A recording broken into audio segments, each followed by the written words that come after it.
स्वधर्मे निधनं श्रेय परधर्मो भयावह। अर्जुन उवाच अथ केन प्रयुक्तोऽयं पापं चरति पुरुषः अनिच्छन्नपि वार्ष्णेय बलादिव नियोजितः। श्रीभगवानुवाच कामैष क्रोधैष रजो गुणसमुद्भवः महाशनो महापापमा विद्धेनमिह दैरिणम्। भूमेनाव्रियते वह्निर्यथादर्शो मलेन च यथोल्बेनावृतो गर्भस्तथा तेनेदमावृतम्। आवृतं ज्ञानमेतेन ज्ञानिनो नित्यगर्हिणा कामरूपेण कौन्तेय दुष्पूरेण नलेन च।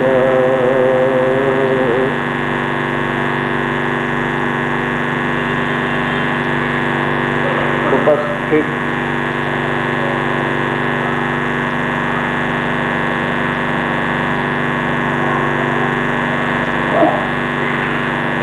समादरणीय श्रोतागण,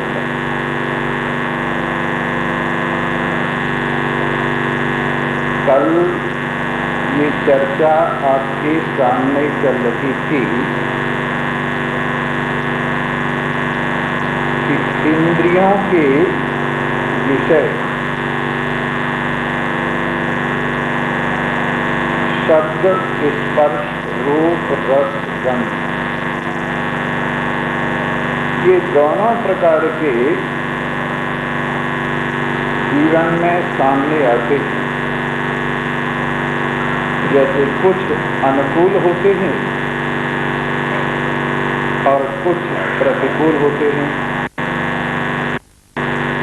शब्द सभी अनुकूल नहीं होते, कुछ प्रतिकूल भी शब्द होते हैं, कुछ अनुकूल होते हैं। तो कान को दोनों तरह के शब्द सुनने पड़ते हैं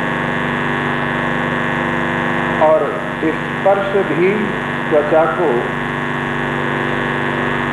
दोनों प्रकार का करना पड़ता है। कुछ अनुकूल स्पर्श होता है, कुछ प्रतिकूल स्पर्श होता है। रूप भी दो तरह का होता है, कोई रूप अनुकूल होता है, कोई प्रतिकूल होता है।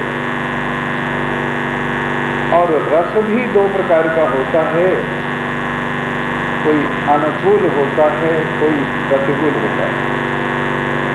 इसी प्रकार गंध भी दो प्रकार की है, कई गंध अनुकूल होती हैं और कई प्रतिकूल होती हैं। लेकिन जीवन की यात्रा में अनुकूल और प्रतिकूल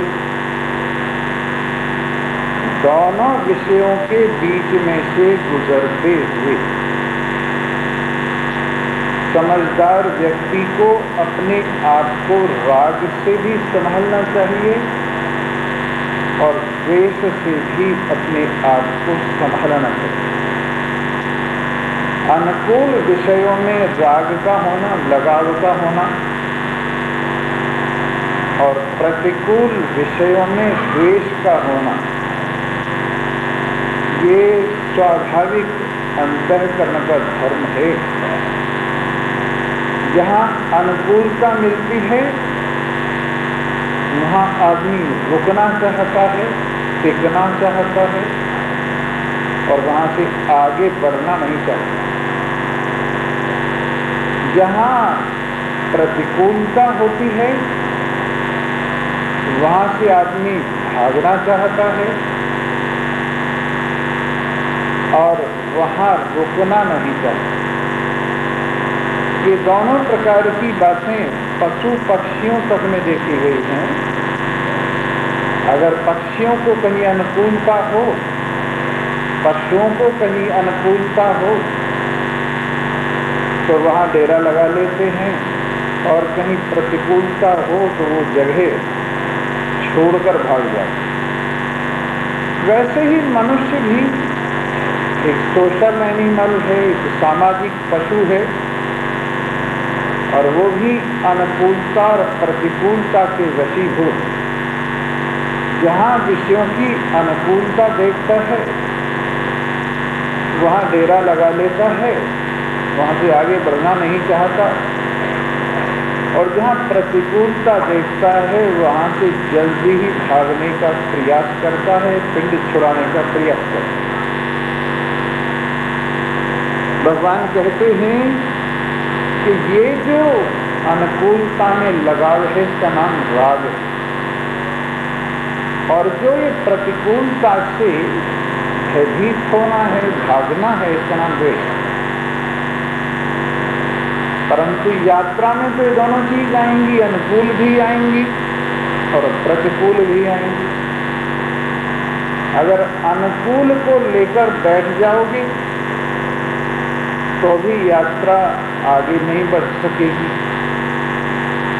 और प्रतिकूल को लेकर व्यथित हो जाओगे तो भी यात्रा आगे नहीं बढ़ सकेगी। इसलिए समझदार आदमी को चाहिए कि इन दोनों के वश में न आए, अनुकूलता के फूलों को चुनने के लिए रुक जाए, न प्रतिकूलता के कांटों से घबराए, बल्कि यूं समझे अनुकूलता भी पार हो जाएगी, इसको भी पार करना है, और प्रतिकूलता भी निकल जाएगी, इसको भी पार करना है। जैसे धूप और छाया, कभी धूप आती है उसके पीछे पीछे छाया आ जाती है, और कभी छाया आती है उसके साथ साथ धूप भी आ जाती है। ये दोनों स्वाभाविक जैसे आते जाते हैं, वैसे ही अनुकूलता और प्रतिकूलता ये भी स्वाभाविक आते जाते हैं। तुम्हें एक जगह पर, ऐसी जगह पर पहुंचना है, ऐसी स्थिति में पहुंचना है जहां पर न इंद्रियां होंगी, न इंद्रियों के विषय होंगे, न अनुकूलता होगी, न प्रतिकूलता होगी, अकेले तुम ही होगे। परंतु इस यात्रा तक पहुंचने के लिए रास्ता तो यही है। अगर अनुकूलता के फूल चुनने लगोगे और प्रतिकूलता से घबरा जाओगे तो वो पद जिसे अनुकूल और प्रतिकूल दोनों से परे कहते, और जहाँ पर ज्ञानेंद्रिय, कर्मेंद्रिय, प्राण, अंतःकरण किसी की पहुंच नहीं है, वो पद कैसे प्राप्त करोगे? इसलिए अनुकूलता को लेकर भी आसन लगा के मत बैठ जाओ, अनुकूलता भी रोकने वाली है, उससे भी आगे यात्रा करनी है, इस बात को समझ लो। और प्रतिकूलता से भी घबराओ मत, प्रतिकूलता में भी से रास्ता बनाना है, उसमें से भी आगे बढ़ो। तो जो इन दोनों के वश में नहीं आता, न अनुकूलता के वश में आता, न प्रतिकूलता के वश में आता, वो इस जीवन की यात्रा में कामयाब होता है और अपने लक्ष्य पर पहुंचता है। लेकिन जो अनुकूलता और प्रतिकूलता को लेकर डामाडोल रहता है, उसकी नाव रास्ते में ही डूब जाती है और वो अपने लक्ष्य पर नहीं पहुंचता। इसलिए अनुकूलता और प्रतिकूलता दोनों को समझ से सम करते हुए आगे बढ़ो। भगवान तो यहाँ तक कहते हैं, सुखे दुखे समे कृत्वा लाभा लाभो जया जयो। सुख और दुख को दोनों को बराबर करते हुए, समझते हुए, लाभ और हानि को बराबर समझते हुए, जय और पराजय को बराबर समझते हुए, जीवन की यात्रा में आगे बढ़ सकते हो और एक ऐसी आपकी अपनी वास्तविक स्थिति है जिसमें द्वंद्व नहीं है, वहां तक पहुंच सकते। मेरे मित्रों, ये संसार का खेल अपने और पराई, ये दो पार्टियों से चल रहा है। एक पार्टी अपनी है और दूसरी पार्टी पराई है। जो हमारी ओर पाले में खड़े हुए वो कौन है? अपने हैं। और दूसरी ओर जो पाले में खड़े हुए हैं वो पराए हैं। परंतु अगर तुम ठंडे दिमाग से विचार के देखो तो अपने भी पराए हैं और पराए तो पराए हैं ही। अगर ठंडे दिमाग से विचार के देखो तो खेल के लिए उन पर अपनों की मोहर लगा ली है, पर इस खेल को शुरू होने से पहले वो अपने भी पराए थे और खेल के बाद पराए ही रह जाएंगे। और पराए तो खेल में भी पराए दिख रहे हैं, लेकिन गहराई से देखो तो दोनों ही पराए हैं। अगर बस की यात्रा में किसी देवी ने जेब काट ली तो वो तो जेब कतरी है, और घर में किसी देवी ने जेब काट ली वो धर्म पत्नी है। समझ रहे हो ना? तो तुम्हारी तो जेब कटी ही कटी, चाहे बस वाली काट ले चाहे घर वाली काट ले। इसी तरह से जो अड़ोसी पड़ोसी के बच्चे तुम्हारे थैले में से फल चुरा के ले गए वो तो चुरा ले गए, और जो तुम्हारे वाले थैले में से निकाल ले गए उन्हें कहते हो कि चलो ठिकाने लग गए। ठिकाने तो वो भी लग गए, तुम्हारी तरफ से तो दोनों ही ठिकाने लग गए, वो भी ठिकाने लग गए और ये भी ठिकाने लग गए। और उसी तरह से सारी जिंदगी चाहे दूसरों के लिए लुटी और चाहे अपनों के लिए लुटी, ठिकाने लग गई। चाहे उधर ठिकाने लगी और चाहे इधर ठिकाने लगी। अगर ठंडे दिमाग से देखो तो तुम अकेले ही हो और बाकी सब खेल में अपनी और पराई मिली हैं और खेल में ही बिछुड़ जाएंगे।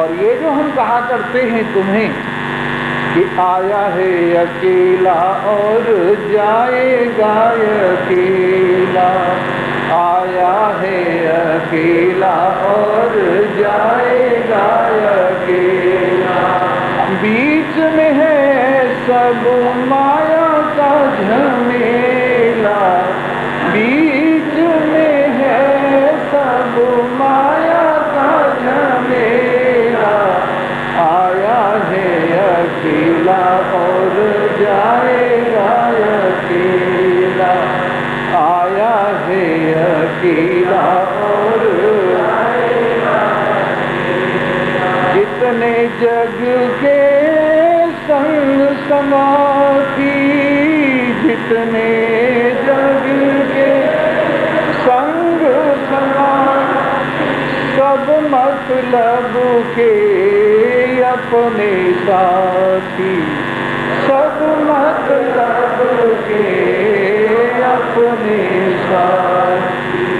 विदा होएगा इनसे अलग हो अकेला अकेला, बीच में है सब माया का झमेला, बीच में है सब माया का झमेला, आया है अकेला और जाएगा अकेला, बीच में है सब माया का झमेला, कोड़ी कोड़ी माया जोड़ी, कोड़ी कोड़ी माया जोड़ी, बन गई लाखी और करोड़ी, बन गई लाखी और करोड़ी, अंत समय में साथ में तेरे जाए ना अधेला,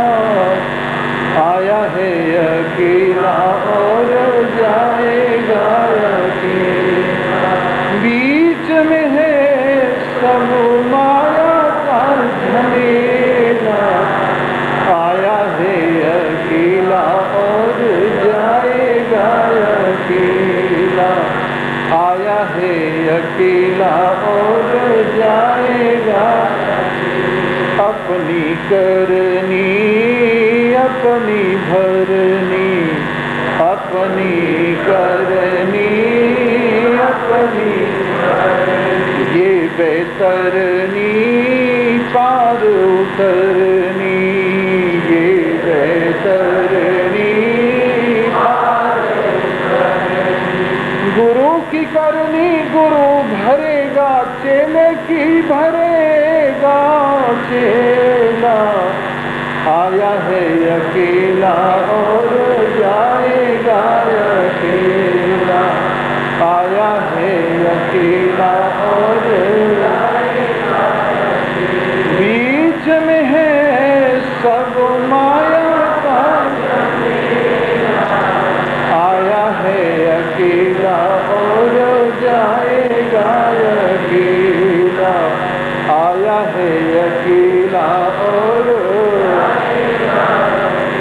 तेरी कमाई सब खा जाएंगे, तेरी कमाई सब खा जाएंगे। अंत समय कोई साथ न निभाएंगे, अंत समय कोई साथ न, हाथ झाड़ के अलग हो जाएंगे, भरे क्यों पाप का ठेला। आया है अकेला और जाएगा अकेला, आया है अकेला और जाएगा। बीच में है सब माया का, आया है अकेला और अभी जाने दीजिए, बुरा मान गए होगे तुम। अपने शरीर को ही देख लीजिए, इससे नजदीकी और कौन है। कितना इसको बढ़िया बढ़िया खाना खिलाते हैं, कितना बढ़िया बढ़िया इसको कपड़े पहनाते हैं, कितने बढ़िया बढ़िया इसके मकान में रखते हैं, कितने बढ़िया बढ़िया तेल साबुन रगड़ते हैं इस पर, और कितनी सेवा शुश्रूषा करते हैं। ये भी कितना बेवफा है। ये भी यूँ कह देता है कि अब जाओ, मेरा तुम्हारा कोई साथ नहीं है। क्यों भाई सोने वालों, बोलो सच्चिदानंद। कब तक सोओगे इसमें, एक दिन तो निकलना ही पड़ेगा। इसमें घंटी बजा देगा कि चलो इसमें से, मेरे बस का तुम्हारा भार खींचना नहीं है। इस प्रकार से जब शरीर साथ नहीं निभाता तो और कौन साथ निभाए। ये भी बोझ नहीं खींचता, पैर मना कर देते, हाथ मना कर देते। जब हाथ पैर आंख कान नाक सब जवाब दे जाते हैं तो दूर वालों का क्या गिला शिकवा किया जाए कि बेटा नहीं मानता, कि बेटी नहीं मानती, कि बहू नहीं मानती, कि लड़का नहीं मानता। जब हमारा मन नहीं मानता तो इतनी दूर वालों को क्यों कहने जाते हो। इस मन को ही मना दो, और अगर ये मन तुम्हारा मान जाए तो किसी से मनवाने की जरूरत नहीं, किसी से मनवाने की जरूरत नहीं है। सिर्फ मन मान जाए तो, और मन मान जाए तो सारी चीज ठीक है, और मन नहीं माने तो कुछ भी ठीक नहीं। सर्दी गर्मी और बरसात पे रोना आया, रोनी सूरत को हर एक बात पे रोना आया। तीन ही तो मौसम होते। कितने मौसम होते? ऋतु 6 मौसम 3। तो उन तीनों मौसमों पे सर्दी गर्मी और बरसात पे रोना आया। सर्दी पे भी ज्यादा ठंड पड़ जाए, पता नहीं भगवान की क्या मर्जी है। अब के तो ऐसी ठंड हमने पहले कभी नहीं देखी जैसी इस साल पड़ी है। और यदि गर्मी पड़ जाए, खून दिए भगवान ने हाड़ में जैसे चने भुन जाते। और 1-2 दिन वर्षा हो जाए तो मालदान वालों को तो वैसी मुश्किल हो जाती है। सबके घर लाल हो जाते और घरों में लाल पानी घुस जाता। इस प्रकार से सर्दी, गर्मी और बरसात पर रोना आया। रोनी सूरत को हर एक बात पर रोना आया। बताओ और कौन सा मौसम लाए?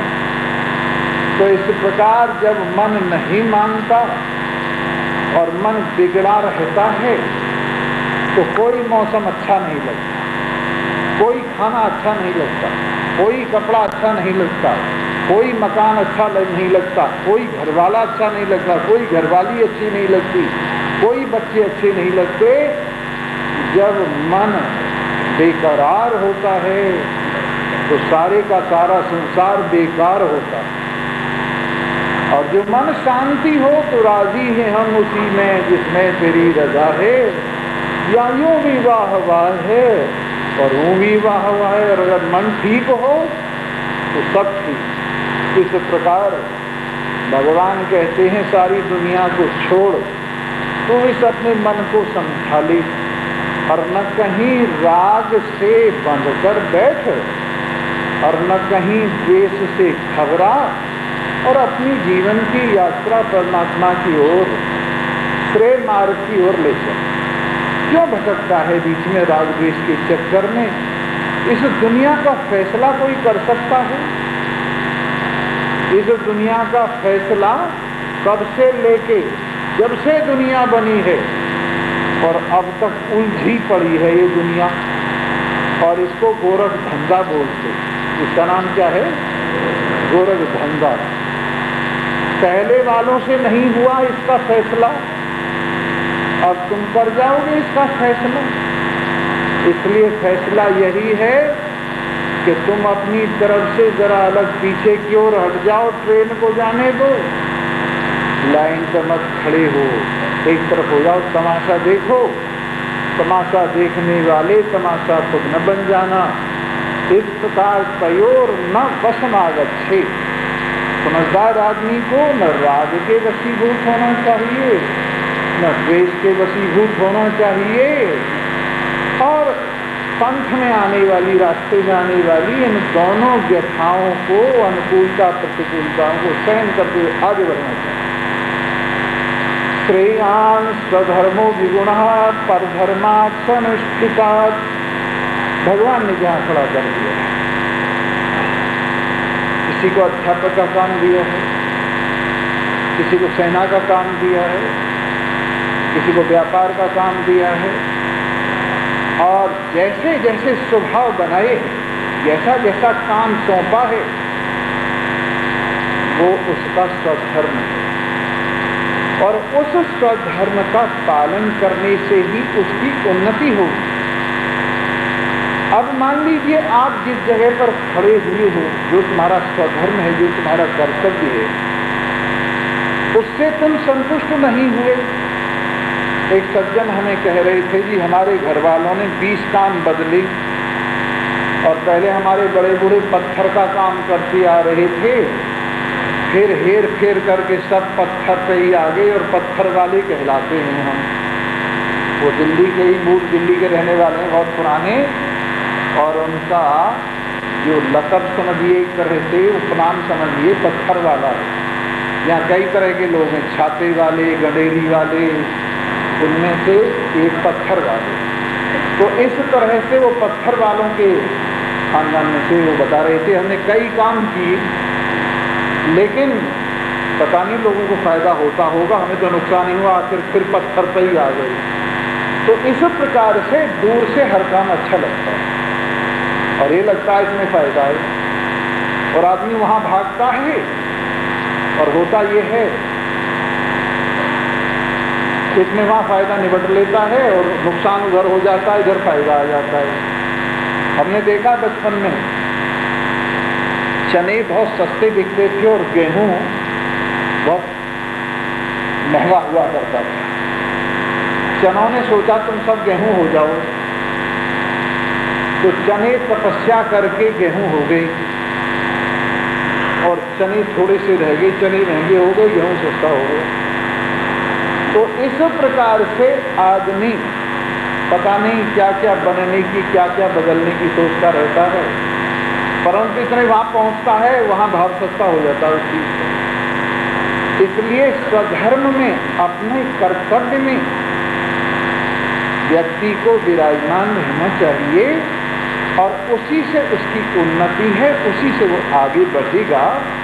और दूसरे का धर्म, चाहे दूसरे उसका पालन करके उन्नति कर रहे हों, लेकिन तुम्हारे लिए वो फिट नहीं बैठेगा। तुम्हारा मोह है कि तुम वहां जाके उस ड्यूटी को, उस कर्तव्य को, उस फर्ज को, उस कर्म को पकड़ लोगे तो उससे तुम्हारी उन्नति हो जाएगी, तुम्हारा क्या। इसलिए हे अर्जुन, तेरा ये जो जन्म जन्मांतर से कमाया हुआ क्षत्रिय स्वभाव है, क्षत्रिय धर्म है, तू इसे छोड़ के जो भिखारियों वाला धर्म अपनाना चाहता है, इसमें तू कामयाब नहीं होगा। तू आज छोड़ के चला जाएगा, भिखारी बन जाएगा। लेकिन जब लोग तुझे कहेंगे कौन है तू, अर्जुन है, युद्ध के मैदान से भाग आया, अब रोटी मांगता फिर रहा है, तो तेरे से सहन होंगे उनके दासदान? तो उनको सहन कर सकेगा? वो तेरे बस के नहीं है। इसलिए स्वधर्मे निधनम श्रेयः, अपने धर्म में निधन, निवृत्त हो जाना श्रेष्ठ कर है, कल्याण कर है। और परधर्मो भयावह, दूसरे के धर्म को देखकर उधर भागना भय प्रदान करने वाला है। बहुत से लोग हैं, अब हिंदू धर्म में ये कहते हैं यहाँ तो हमारा सम्मान नहीं है, चलो क्रिश्चियन हो जाते हैं। चलो यही दृष्टांत देख के आपको बताता हूँ। क्रिश्चियन हो गए, लेकिन क्रिश्चियन में भी फर्क है। वहाँ भी, वहाँ जो गोरे बिरादरी के क्रिश्चियन हैं, वो काले बिरादरी वाले क्रिश्चियनों के साथ न मिलते हैं, न जुलते हैं, न बैठते हैं, न शादी करते हैं, और न कोई किसी तरह का संबंध रखते ही। दूर से पैसे तो फेंक देते हैं थोड़े से, और थोड़ी सी सुविधा को फेंक देते हैं, लेकिन ऐसा कुछ नहीं है कि उनको परिवार में मिला लेते हैं। और 100 साल तक अमेरिका में और दक्षिण अफ्रीका में इसी बात पर झगड़ा चलता रहा। काले भी क्रिश्चियन थे और गोरे भी क्रिश्चियन थे, लेकिन दोनों एक नहीं हो सके और मन से आज भी एक नहीं। तो इस प्रकार से ये जो ख्याल है कि हम वहाँ सुखी हो जाएंगे, वहाँ सुखी हो जाएंगे, ये आपका ख्याल है। वस्तुतः जहाँ आप खड़े किए गए हो, अपने धर्म का पालन करो, वहीं से उन्नति, वहीं से भगवान की प्राप्ति होगी। हमारे यहाँ तो भगवान श्री कृष्ण ने स्पष्ट कर दिया है, सब व्यक्तियों को भगवान के प्राप्त करने का अधिकार है। सब व्यक्तियों को भगवान के प्राप्त करने का अधिकार है। ब्राह्मण भी, क्षत्रिय भी, वैश्य भी, शूद्र भी और स्त्री भी, और कोई भी, यहाँ तक पशु पक्षी तक के लिए भी कहा है कि वो भी भगवान की प्राप्ति कर सकते।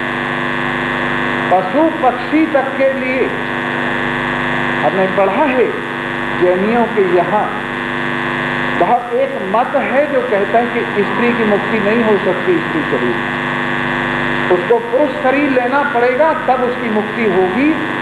ऐसा जैन धर्म में जो ये श्वेतांबर दिगंबर लोग ऐसा मानते हैं कि स्त्री की मुक्ति नहीं हो सकती, स्त्री को पुरुष शरीर में आना पड़ेगा, तब करने के बाद तब मुक्ति होगी। लेकिन हमारे यहाँ ऐसी बात नहीं है कि स्त्री शरीर में मुक्ति नहीं होती। स्त्री शरीर से भी मुक्ति हो जाती है, पुरुष शरीर से भी मुक्ति हो जाती है। गरीब अमीर कोई भी कहीं भी हो, जो भी भगवान से प्रेम करेगा, जो भी भगवान की ओर बढ़ेगा, वही भगवान को प्राप्त करेगा।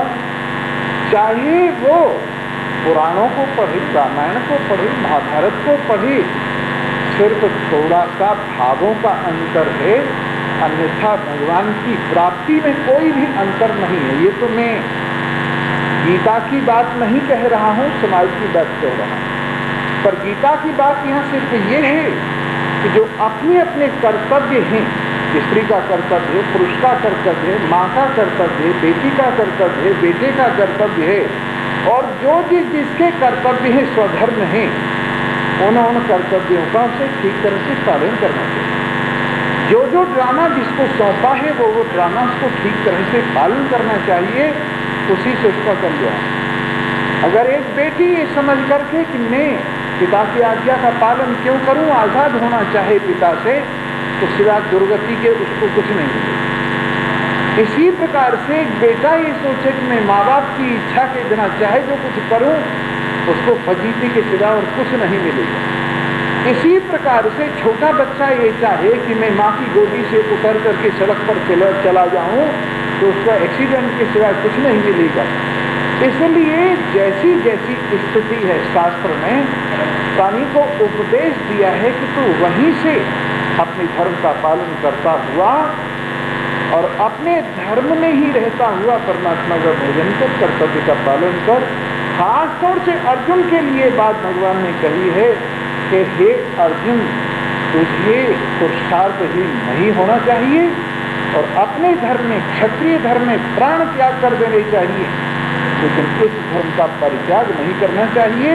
स्वधर्मे निधनम श्रेयः, अपने धर्म में निधन श्रेयस्कर है, पर धर्मो भयावह, दूसरे का धर्म भय प्रदान करने वाला है। अब अर्जुन पूछता है एक बात बहुत सुंदर, अथ केन प्रयुक्तो यम पापम चरति पुरुष। हे प्रभु एक बात बताओ, हर आदमी जानता है ये बुरा है और ये भला है, लगभग। बोलो सच्चिदानंद। मैंने इसलिए जय बोली है कि सब लोग समझ लें इस बात को। जितने लोग यहाँ बैठे हैं ये सब जानते हैं कि भला क्या है और बुरा क्या है, और यहाँ जो बैठे उनकी जाने दीजिए, जो बाहर भी हैं वो भी जानते हैं कि भला क्या है और बुरा क्या है। सभी भले काम करते हैं तो उसके लिए एडवर्टाइजमेंट करते हैं, और जहाँ तहाँ दुनिया भर का लोगों को एकत्रण करते हैं कि आओ हम कथा कराने जा रहे हैं, हम भजन कराने जा रहे हैं, हम कीर्तन करने जा रहे हैं। अच्छा काम जब करते हैं तो क्या करते हैं, लोगों के सामने रखते हैं कि हाँ भाई देखो हम कर रहे हैं। इसका मतलब है कि वो अच्छा समझते हैं उसे। और जब कोई बुरा काम करता है तो उसका भी एडवर्टाइजमेंट करता है कोई, पर्दा डाल देते हैं, किवाड़ बंद कर देते हैं, अंधेरा कर देते हैं कि कोई देख न ले, कोई देख न ले। अगर वो ये जानते होते कि अच्छा काम कर रहे हैं ये, तो फिर एडवर्टाइजमेंट करते, ऐसा तो होता नहीं है। तो जानते हैं कि हम अच्छा काम कर रहे हैं, बुरा काम कर रहे हैं। अंदर वाला सबको जना देता है, अंदर बैठा हुआ सबको बता देता है कि ये अच्छा काम है, ये बुरा काम है। तो अर्जुन भी कह रहे हैं कि प्रभु, आदमी जानता तो है कि अच्छा काम है और बुरा काम है, पर केन प्रयुक्तम पापम करती पुरुष, कौन सी ऐसी चीज है कि इसके न चाहते हुए भी और इसके जानते हुए भी इसको पकड़ के पाप की ओर ले जाती है। इसको कुकर्म की ओर ले जाने वाली कौन सी चीज है? अनिच्छनपि वासने, बिना चाहते हुए भी। हे वृष्णि वंश में प्रकट हुए परमात्मा देव, ये बलपूर्वक किसके द्वारा अशुभ की ओर लगा दिया जाता है? कौन सी चीज ऐसी, कौन सी चीज ऐसी है जो इसको पकड़ के बलपूर्वक धर्म से अधर्म की ओर ले जाती है, पुण्य से पाप की ओर ले जाती है? वो कृपा करके बताए। तो भगवान कहते हैं, सुन भाई सीधी सीधी बात, काम एष क्रोध एष रजोगुण समुद्भव। वैसे तो इनका बाप भी है, एक रामायण में शुरू किया है कि मोह सकल व्याधि न कर मूला, ताते पुनि उपजहि बहु सूला। सारी व्याधियों की जड़ मोह, सारी व्याधियों की जड़ मोह। मोह के तीन बेटे हुए, काम क्रोध लोभ। मोह के कितने बेटे हुए? तीन, काम क्रोध और लोभ। तो इन दो का जिक्र भगवान कर रहे हैं, काम एष क्रोध एष। काम और क्रोध जो रजोगुण से पैदा होते हैं। मोह में 3 गुण हैं। तमोगुण प्रधान होता है और रजोगुण उसके नीचे होता है और सतोगुण इन दोनों से दबा हुआ होता है मोह की स्थिति में। मोह की स्थिति में तमोगुण ऊपर होता है, रजोगुण बीच में होता है और सतोगुण सबसे नीचे दबा हुआ होता है। तो रजोगुण और तमोगुण इन दोनों से मिलकर के काम का जन्म होता है, क्रोध का जन्म होता है। ये रजोगुण की संतान ये महान पाप रूपा और ये महान विनाशक, इनको परम बैरी अपना समझना चाहिए। और मेरे मित्रों, काम केवल मात्र स्त्री पुरुष के संबंध का नाम ही नहीं है। काम माने जितनी इच्छाएं हैं वो सारी काम कहलाती है। काम माने जितनी कामनाएं हैं, जितनी इच्छाएं हैं, सब काम कहलाती है। और वो अगर पूरी हो जाए तो लोभ पैदा हो जाता है और पूरी न हो तो क्रोध पैदा होता है। कामनाएं अगर पूरी हो जाएं तो लोभ पैदा होता है कि और यदि कामनाएं पूरी न हो तो क्रोध पैदा होता है। तो काम और क्रोध ये जो 2 मोह की संतान है जो रजोगुण से पैदा होती हैं, ये प्राणियों का भोग लगाने वाली, लोगों को साबुत सटक जाने वाली, जैसे अजगर होता है ना, चबाता भी नहीं, वैसे ही ये लोगों का भोजन कर जाने वाली महापाप रूपा, इन दोनों को अपना बैरी समझना चाहिए। धूमेना ब्रियते वह्निर्यथा दर्शो मलेन च, जिस तरह से धुएं से अग्नि ढकी रहती है, जैसे दर्पण मल से ढका रहता है, उसी जैसे गर्भ जेली से ढका रहता है, झिल्ली से ढका रहता है, उसी प्रकार से ज्ञान काम और क्रोध से, विशेष रूप से मोह से ढका रहता है। ज्ञान तो सबके पास होता है, पर ज्ञान ढक जाता है। और कैसे ढक जाता है? जैसे अग्नि धुएं से ढक जाती है और जिस प्रकार से दर्पण मैल से ढक जाता है और जिस तरह से बालक जल से प्रकट हुआ झिल्ली से ढका रहता है, उसी प्रकार से ये ज्ञान काम से और क्रोध से ढका रहता है। तो सबके पास घट घट मेरा साइया, सोना घट नहीं कोई, बलिहारी ता घट की, जा घट पर घट होए। कोई ऐसा हृदय नहीं है जिसमें परमात्मा विराजमान नहीं, कोई ऐसा देहधारी नहीं है जिसमें ज्ञान शक्ति विराजमान नहीं। लेकिन इस काम के कारण, क्रोध के कारण और मूल रूप से मोह के कारण ज्ञान शक्ति ढक जाती है। और ज्ञान शक्ति के ढकने से आदमी काम के वशीभूत, क्रोध के वशीभूत उल्टी उल्टी बातें सोचता है और उल्टी उल्टी बातें करता है। और एक कहावत बिल्कुल सही है, काम क्रोध मद लोभ की, जब लग घट में खान, तब लग पंडित मूर्खा, दोनों एक समान। जब तक काम है, क्रोध है, लोभ है, मोह है, तब तक कोई पढ़ा लिखा विद्वान हो, शास्त्रों का पंडित हो और चाहे नासमझ हो, दोनों बराबर। क्योंकि उसको भी ध्यान नहीं रहता क्या बोलना है, क्या नहीं बोलना। और एक अनपढ़ व्यक्ति भी ऐसी स्थिति में होता है। इसलिए काम क्रोध मद लोभ की, जब लग घट में खान, तब लग पंडित मूर्खा, दोनों एक समान। और एक बात बताएं आपको, पता तो लग जाता है आदमी को अपनी कमी का, परंतु नासमझी वश या यूं समझिए कि प्रमाद वश उसको दूर करने में असमर्थ रह जाता है। और कोई कोई समझदार कमी को ढूंढता भी है और कमी को अपने से अलग भी करता है। बस समझदार और अज्ञानी में यही फर्क है।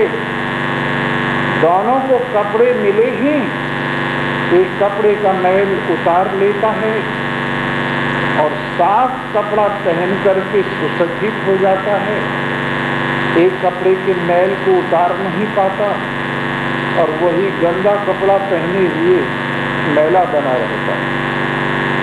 उसी प्रकार से जीवन सबको मिला है। ज्ञानवान कुछ पहले साफ करके ले आए हैं, कुछ यहाँ विचार का, साधु समागम का, संतोष का, शांति का साबुन लगाते हैं और सारे मैल को साफ करके उज्जवल उनका जीवन का कपड़ा हो जाता है और वो मुक्ति की स्वच्छता और निर्मलता अनुभव करते हैं। और जिनके जीवन का कपड़ा साफ नहीं हुआ, मोह माया का मल लगा ही रहता है, उसे पहने हुए बेचारे पशुओं की तरह से जीवन व्यतीत कर देते हैं और उसी तरह से दुख दर्द भरते हैं। सत्संग का फल तो यही है। सत्संग कोई मैं तमाशा नहीं मानता हूँ, सत्संग कोई मैं उत्सव नहीं मानता हूँ। सत्संग कोई शादी ब्याह की तरह से कोई पंप एंड शो वाली बात नहीं है। सत्संग का मतलब सुनना, समझना और जीवन में लगाना। सत को सुनिए, सद आहार, सद व्यवहार, सद विचार, ये तीनों सत्संग से प्राप्त होते हैं। सद आहार क्या है, ये सत्संग में समझ में आता है। सद व्यवहार क्या है, ये सत्संग में समझ आता है। सद विचार क्या है, ये सत्संग में समझ में आता है।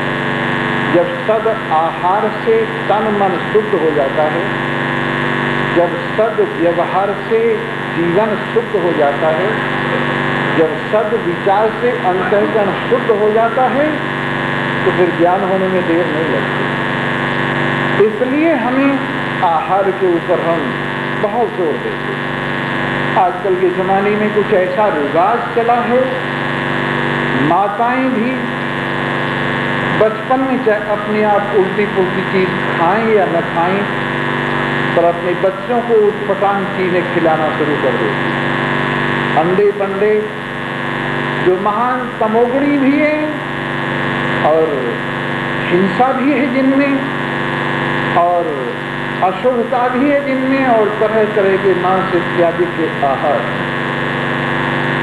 ये समझ कर के इनसे मेरे बच्चे तगड़े हो जाएंगे, तंदुरुस्ती बन जाएगी, इनसे बुद्धि बढ़ जाएगी, ये समझकर अपने आप चाहे प्रयोग न करते हों, बच्चों को बचपन से ही खिलाना शुरू कर देते। जिन बच्चों को विचार नहीं, जिन बच्चों को समझ नहीं है, उन बच्चों का धर्म और ईमान उनके बिना समझी में ही खराब कर दिया जाता है। और मैं ये कहता हूँ कि ऐसे माँ बाप सचमुच अपनी संतान के साथ एक बहुत बड़ा पाप करते हैं। वही बच्चे जब बड़े हो जाते हैं और उल्टे उल्टे काम करने लगते हैं तो माँ बाप रोते हैं कि क्या हो गया, तुमने अपने हाथ से उनका आहार खराब किया, तुमने लोगों के कहने में आकर उनका आहार खराब किया। उनको पहले से ही अच्छे श्रेष्ठ सतोगुणी खाने का आदत डाली होती तो उनका मन ठीक बनता, क्योंकि जैसा खाए अन्न वैसा बने मन। इसलिए ये जो हर एक जगह पर हम देखते हैं तो लोग यूँ कहते हैं अजी नहीं अब तो वेजिटेरियन चीज हो गई। मैंने कहा इस जमीन में पैदा होती है ना, धरती में पैदा होते हैं ना अंडे, इसलिए वेजिटेरियन हो गए। अजीब अजीब बातें लोग करते हैं इस तरह से आहार की अशुद्धि से। और व्यवहार में हर जगह देख लीजिए, जो जिसके हाथ में काम आ गया है उस काम को उसने ऐसा खराब करके रख दिया है, और जब उसका फल मिलता है तो कहता है ये क्या हो रहा है मेरे साथ, जो तुम कर रहे हो वही हो रहा है। तुम आम बेचते हो और तुम दूसरा फल खरीदते हो, तो जैसा तुम बेचते हो वैसा ही तुम्हें बाजार से खरीदा हुआ मिलेगा। तुम दूध बेचते हो, घी खरीदते हो, तुम दूध शुद्ध नहीं बेचोगे तो घी अच्छा कहाँ से मिलेगा। इस तरह से बाजार में अपने व्यवहार को आप गलत रूप से पेश कर रहे हैं और बाजार से अच्छी चीज लाना चाहते हैं, कैसे आ जाएगी? इस प्रकार से व्यवहार भी गड़बड़ हो गया है और आहार और व्यवहार शुद्ध होने से विचार भी उल्टे पुल्टे हो गए। स्वामी जी, अब तो बड़ा धर्म हो रहा है, बड़े मंदिर बन रहे हैं, बड़ी कथाएं हो रही हैं, ये सब कुछ हो रहा है, पर अंदर वाला मन जो है ना, वो जो शुद्ध होना चाहिए वो नहीं हो रहा। मैं कहता हूं चाहे मंदिर थोड़े हों और चाहे कथाएं थोड़ी हों, लेकिन अंदर वाली जो चीज है, अंतःकरण है, वो अगर शुद्ध हो तो सबसे बढ़िया बात यह है, हमें सब कुछ देकर अगर हमारा कैरेक्टर छीन लिया गया, चरित्र छीन लिया गया, तो हमारे पास रहे क्या हो? इस प्रकार से आहार, व्यवहार और विचार शुद्ध न होने की वजह से हमें ये सब चीजें न सुनने में अच्छी लगती, न समझने में अच्छी लगती हैं। खैर, भगवान की कृपा है, सत्संग में जवान लड़की लड़के आ जाते हैं, हमारे सुनते हैं, विचार करते हैं, लेकिन मैं देखता हूं अधिकतर बेचारे बुढ़े बुढ़ियाएं सत्संग में आती हैं, आधी सो जाती हैं, आधी जागती रहती हैं, और जैसे तैसे उनको जितनी अक्ल है, पहले बचपन में जितना सीखा था उससे आगे नहीं बढ़ती हैं और वहीं फुल स्टॉप करके चली जाती हैं अपने घर। न कुछ ज्ञान, न कुछ ध्यान, न कुछ विचार, वहीं का वहीं खेल हो। यद्यपि कुछ जगह सत्संग के आयोजन होते हैं, पर उतना लाभ उनसे क्यों नहीं होता है? क्योंकि आदमी का आहार और व्यवहार और विचार शुद्ध न होने की वजह से, जब पात्रता ही नहीं है तो गंगा बहती रहे, पात्रता होगी तभी तो जल आएगा, और पात्रता नहीं है तो कहां से सामान आएगा? इसलिए हम इस बात पर जोर देते हैं बार बार, आपका आहार और व्यवहार और विचार शुद्ध होना चाहिए। हमसे भी लोग आकांक्षा करते हैं, इच्छा करते हैं कि जी क्या है इन बातों में, इन बातों का जिक्र मत किया करो, ऊपर ऊपर से चाहे जो कुछ कह दिया करो, पर ये गहरी गहरी जो लोगों को चोट पहुंचाती हैं बातें, ये मत किया करो तुम कथा। मैंने कहा भाई, अगर चोट नहीं लगी तो हमारी कथा का फायदा क्या हुआ? कथा तो हम चोट लगने को ही कहते हैं। एक मास्टर जी ने लड़के को मारा चाटा, लड़का कहने लगा मास्टर जी बड़े जोर का लगाए, कहने लगे मारा ही इसलिए था कि तेरे को लगे, अगर लगा ही नहीं तो मारने का फायदा क्या हुआ? मारी थी लागी नहीं बंक नली में फूंक, गुरु बेचारा क्या करे जब चेले में ही चूक। पहले जमाने में जो रोटियां बनाती थी माता लोग, तो उसमें फूंकनी होती थी एक, उसे फूंक लगाते थे और तब अग्नि जलती थी। खासतौर से आजकल बरसात में तो अगर गीली लकड़ी हो गई तो बेचारी को रोना पड़ता था और मुश्किल से आग जलती थी। अब वो अगर सीधी हो फूंकनी तब तो फूंक लगे, और अगर टेढ़ी हो तो फूंक नहीं लगती। तो इस प्रकार से मारी थी लागी नहीं बंक नली में फूंक, बंक माने टेढ़ी, ताकि उस नदी में फूंक मारी, ठिकाने पे पहुंची नहीं। गुरु बेचारा क्या करे जब चेले में ही चूक, जब चेला ही टेढ़ा हो तो गुरु कितनी फूंक मारे। स्वामी जी कमी तुम्हारी है। मैंने कहा हाँ भाई हमारी है। तुम सुनाते हो लोगों पे असर नहीं पड़ता। मैंने कहा हाँ यही बात है, तुम्हारी कोई कमी नहीं। घर से जो बना बना के उल्टे पुल्टे बर्तन भेजते हो, ये इसमें भरने वाला क्या करे? फूटे बर्तन, झोझरे बर्तन ला के रख देते हो। स्वामी जी देखो कितने बढ़िया बर्तन है और सब चटके हुए हैं, इनमें क्या डाले? इनमें चटके हुए बर्तन ला के रख दिए।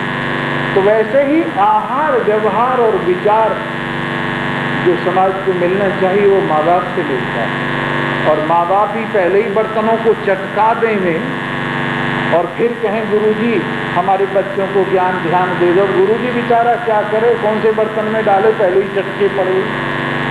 तुमने इनको बचपन में ही चटका दिया, क्या किया जाए? इस प्रकार से मेरे मित्रों आपकी जिम्मेदारी है, आप अपने आप ठीक रास्ते पर चलिए और अपनी संतान को भी ठीक रास्ते पर चलाइए। अबोध बालक हैं जिनको तुम लोगों के कहने से बहका रहे हो, जी इसको बीमारी रहती है, डॉक्टर ने बता दिया था इसलिए खिला रहे हैं, और 100 चीजें हैं, वो सब निबट गई, यही रह गया है बस। इस प्रकार से उल्टी पुल्टी बातें होने की वजह से आदमी को लगता नहीं है ये, तो ये क्या चीज है? ये मोह है, काम है, क्रोध है, इसकी वजह से ज्ञान ढका रहता है।